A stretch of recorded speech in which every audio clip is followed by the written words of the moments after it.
আসসালামু আলাইকুম সম্মানিত ভিউয়ার্স, আশা করি সবাই ভালো আছেন। আমি আজকে আপনাদের সামনে নতুন একটি টিউটোরিয়াল নিয়ে হাজির হয়েছি, যেটার মাধ্যমে আপনারা জানতে পারবেন আপনার হাতের ফোনটি কিভাবে নতুনের মতো কাজ করবে। আমরা অনেকেই সবাই আসলে অ্যান্ড্রয়েড ফোন ইউজ করি, আমরা জানি না যে আমাদের ফোনটি কেন স্লো অথবা ল্যাকিং হয়। তো সেই সমস্যার সমাধান নিয়েই আজকে আপনাদের সাথে কথা বলবো এবং আপনাদের ডিটেলস বলে দিব যে কিভাবে আপনারা এই সমস্যার সমাধান করবেন এবং আপনার হাতের পুরনো ফোনটি পূর্বের মতো নতুনে যে অবস্থায় ছিল সেই অবস্থায় ফিরে পাবেন। তো চলুন শুরু করা যাক আজকের ভিডিওটি।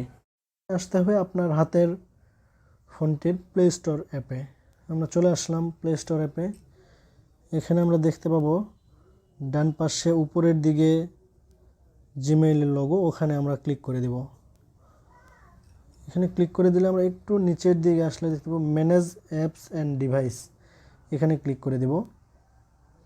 এখানে ক্লিক করে দিলে আমরা লেখা দেখতে পাবো ম্যানেজ। এই ম্যানেজে আমরা ক্লিক করে দেব।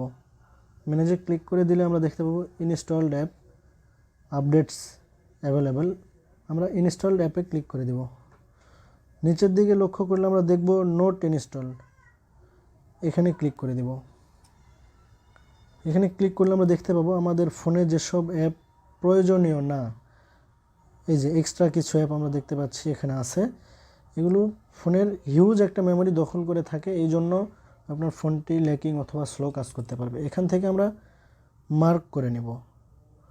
মার্ক করে নেওয়ার পরে আমরা আমার ফোনের ডান পাশে উপরের দিকে দেখতে পাবো ডিলেট আইকন। ডিলেট আইকনের উপর ক্লিক করে দিলে দেখতে পাবো রিমুভে দিলেই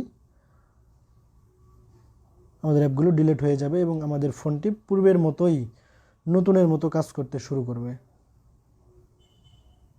এই ভিডিওটি যদি আপনাদের ভালো লেগে থাকে তাহলে অবশ্যই লাইক, কমেন্ট, শেয়ার করে পাশে থাকবেন এবং পরবর্তী ভিডিওর জন্য অপেক্ষা করবেন। সবাইকে ধন্যবাদ।